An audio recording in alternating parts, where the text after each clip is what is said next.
On the evening of February 13, 2025, something unprecedented happened in Washington. Over 300 employees of the National Nuclear Security Administration received their marching orders. They were out of a job. This was no ordinary layoff. These firings were part of Elon Musk's Department of Government Efficiency initiative, championed by then-President Trump. The goal? To slash the federal workforce and cut government spending. It seemed like a good idea at the time, a way to streamline the behemoth that is the US government. Little did they know, they were about to cut the heart out of America's nuclear security apparatus.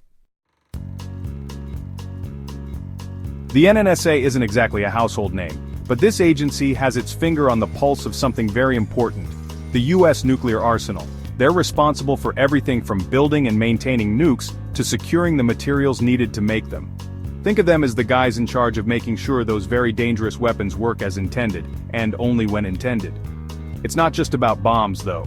The NNSA also keeps an eye on global nuclear activity. They track rogue states, monitor potential threats, and basically work to prevent a nuclear meltdown. Literally and figuratively.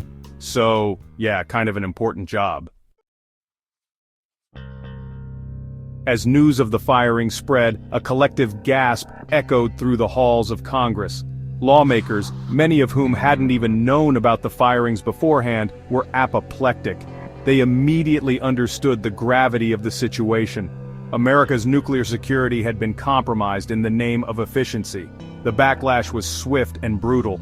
Energy Secretary Chris Wright, caught in the crosshairs, found himself on the receiving end of some very pointed questions from Congress. Meanwhile, inside the Energy Department, chaos reigned. 2 HR employees, disgusted by the whole ordeal, resigned in protest.